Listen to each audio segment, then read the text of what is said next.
इस वीडियो के अंदर यहाँ पे रिव्यू करने वाले हैं SBI gold direct mutual fund का, जिसमें पिछले 3 साल से मैं इन्वेस्ट कर रहा हूँ। 43% का एक्सआईआर मेरा यहाँ पे बन चुका है।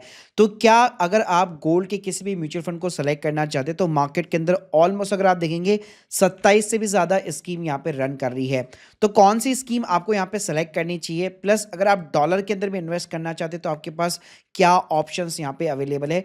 तो डिटेल के अंदर वीडियो होगा भाई, तो प्लीज़ पूरा वीडियो यहाँ पे ज़रूर देखिएगा। और ये वीडियो भाई सिर्फ एजुकेशनल पर्पस के लिए है, तो इस बात का ध्यान रखिएगा। सबसे पहले तो मैं आपको अपनी पर्सनल जर्नी के बारे में बात करना चाहूंगा। स्क्रीन के सामने आप देख सकते हो पिछले 3 साल से यहाँ पे इसके अंदर मैं एसआईपी कर रहा हूँ। अगर मैं ओल्डेस्ट यहाँ पे एसआईपी की बात करूँ तो शुरुआत में मैंने 5,000 रुपये से यहाँ पे शुरुआत की थी। फिर धीरे धीरे 2023 के अंदर इसको इंक्रीमेंट करके मैंने 15,000 रुपये एसआईपी पर मंथ यहाँ पे मैं अभी भी कंटिन्यू चल रही है। तो अगर आप देखोगे तो इसके अंदर मेरा जो इन्वेस्टमेंट एक अच्छा खासा डिसेंट अमाउंट हो चुका है और उसकी करंट वैल्यू भी ऑलमोस्ट यहाँ पे 2x हो चुकी है। तो 43% के आसपास अभी राइट नाउ मेरा एक्सआईआर निकल के आ रहा है, और वो भी तब जब यहाँ पे पीक से थोड़ा सा यहाँ पे डाउन जरूर चल रहा है गोल्ड। तो देखो, इस फंड की अगर मैं बात करूँ तो सबसे इंटरेस्टिंग बात है इस फंड के अंदर इसका एयूएम साइज जो है ना वो सबसे हाईएस्ट है। मतलब नॉर्मली क्या होता है कि गोल्ड के ना जितने भी म्यूचुअल फंड है वो सारे एफओएफ होते हैं। अल्टीमेटली ये सारे फंड क्या करते हैं, अपनी ही कंपनी के मतलब अपने ही एएमसी के जो ईटीएफ होते हैं उसके अंदर आपका पैसा अल्टीमेटली निवेश करते हैं। तो एसबीआई भी सेम काम करता है, लेकिन इसका एयूएम साइज दिखोगे तो 15,000 करोड़ का है। तो अगर आप बाकी से कंपेयर करते हो ना भाई, सबसे बड़ा एयूएम साइज इसका मतलब इसी का है। मतलब इतना पैसा इसके अंदर लगा हुआ है। बाकी गाइस अगर आप एक्सपेंड रेशियो देखते हो तो 0.24% का निकल के आता है, जो कि हाईएस्ट आप डेफिनेटली इसको बोल सकते हो। क्योंकि अगर आप बाकी से कंपैरिजन करते हो तो स्क्रीन के सामने आप देख सकते हो एचडीएफसी का 0.18 है, निप्पॉन का भी कोई 0.13 के समथिंग है, और इसके अलावा कोटक का गोल्ड फंड भी 0.11 के समथिंग है, आईसीआईसी का भी 0.13 के समथिंग है, एक्सिस 0.17 के समथिंग देता है, और क्वांटम गोल्ड का सबसे ही लोएस्ट है। लेकिन गाइस अगर आप रिटर्न का कंपैरिजन करते हो 3 साल के कैगर रेट के ऊपर, या 5 साल या 10 साल के सीएजीआर के बेसिस के ऊपर भी, या 1 साल के सीएजीआर रिटर्न के बेसिस पे भी, तो एसबीआई का गोल्ड का जो रिटर्न है वो काफी कमाल का सबसे टॉप पे निकल के आता है। बाकी गाइस अगर आप रिटर्न्स की यहाँ पे मतलब दूसरे फंड से भी रिटर्न्स की कंपैरिजन में बात करेंगे तो बहुत ज्यादा ना आपको हैवीली डिफरेंस देखने को नहीं मिलता है।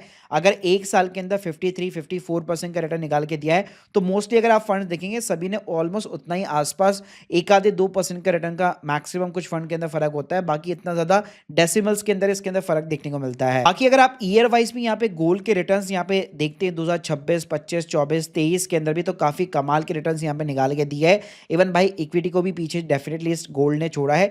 बस 2021 के अंदर जब कैटेगरी एवरेज, ऑब्वियसली बात है पूरा गोल्ड का कैटेगरी एवरेज जब माइनस के अंदर गया था तो ये फंड भी यहाँ पे माइनस के अंदर गया था। बाकी गाइस अगर इसका पोर्टफोलियो अलोकेशन देखोगे तो पूरा का पूरा 100% जो है एसबीआई गोल्ड ईटीएफ के अंदर यहाँ पे निवेश होता है। तो अल्टीमेटली ना ये एक पैसिव फंड है। तो आप यहाँ पे जो है दूसरे फंड्स के साथ में कंपैरिजन करते तो कंपैरिजन में एक्सपेंड रेशियो और ट्रैकिंग एरर, यानी गोल्ड ने जितना रिटर्न निकाल के दिया है क्या उतना ही रिटर्न इस फंड ने भी निकाल के दिया है, उसके बेसिस पे आप यहाँ पे कंपैरिजन कर सकते हो। बाकी गाइस अगर आप 3 साल का सीएजीआर देखते हो या एनुअल रोलिंग रिटर्न्स भी निकाल के देखते हो, या फिर आप 5 साल का देखते हो, 10 साल का भी देखते हो, सभी के अंदर जो टॉप 5 फंड्स है उसमें सभी में आपको almost same kind of the returns देखने को मिलते हैं। इसके अलावा गाइस मैंने बताया था कि अगर आप डॉलर के अंदर निवेश करना चाहते हो तो एसबीआई के थ्रू तो नहीं, इसके लिए फिर आपको एक इंटरनेशनल यहाँ पे ट्रेडिंग अकाउंट खुलवाना पड़ेगा। उसके अंदर यहाँ पे जो है जीएलडी करके एक सिंबल रहता है, जो एसबीडीआर बहुत बड़ी मतलब एएमसी फर्म है यहाँ पे यूएस की, वो इसको यहाँ पे मैनेज करती है। और इसमें भी अगर आप देखोगे तो $156 बिलियन का यहाँ पे एएमसी साइज है। अच्छा खासा इस फंड के अंदर इतना पैसा लगा हुआ है। तो यहाँ पे बस एडवांटेज ये मिल जाता है कि अगर रुपी डेप्रिशिएट भी हो रहा है तो स्टिल 8-10% जो है रुपी डॉलर के अगेंस्ट में एप्रिसिएशन, और उसके साथ में गोल्ड का रिटर्न भी आपको एक्स्ट्रा देखने को मिलता है। बाकी गाइस अगर आप फ्री ऑफ द कॉस्ट यहाँ पे अकाउंट जो है ओपन करना चाहते हैं इंटरनेशनल इन्वेस्टिंग के लिए, मैंने लिंक ऑलरेडी आपको डिस्क्रिप्शन बॉक्स में दे रखी है। सो देखो, ओवरऑल अगर मैं अपने पर्सनल एक्सपीरियंस के साथ में समराइज करना चाहूँ, अगर आपको एसबीआई के ऊपर ज्यादा ट्रस्ट है, मतलब उसकी जो ब्रांड वैल्यू है उसके बेसिस पे अगर आप सेलेक्ट करना चाहते हो तो डेफिनेटली आप एसबीआई को शॉर्टलिस्ट यहाँ पे कर सकते हो गोल्ड के अंदर एसआईपी करने के लिए। और साथ में अगर आपको अपने एक्सपेंड रेशियो को यहाँ पे कम करना है तो उस केस में अगर आपका डीमेट अकाउंट ईटीएफ के अंदर एसआईपी की यहाँ पे अगर आपको सुविधा प्रोवाइड करता है तो आप उस ऑप्शन को भी यहाँ पे ऑप्ट कर सकते हो। बाकी गाइस अगर आप लो एक्सपेंड रेशियो के साथ में यहाँ पे जाना चाहते हो और ब्रांड्स भी यहाँ पे आप देखना चाहते हो, मतलब रेप्यूटेड ब्रांड्स के साथ में जाना चाहते हो, एएमसी के साथ जाना चाहते हो, तो फिर आप HDFC, Nippon, Kotak, ICICI, axis, इनमें से किसी को भी आप शॉर्टलिस्ट कर सकते हो जिनके भी डिसेंट यहाँ पे एक्सपेंड रेशियो है। So guys, hope you like this video, please subscribe channel. अगर आप लोग के कोई भी डाउट्स है इस फंड्स के रिगार्डिंग तो प्लीज मुझे कमेंट बॉक्स के अंदर जरूर बताइएगा। Thank you guys, thank you very much.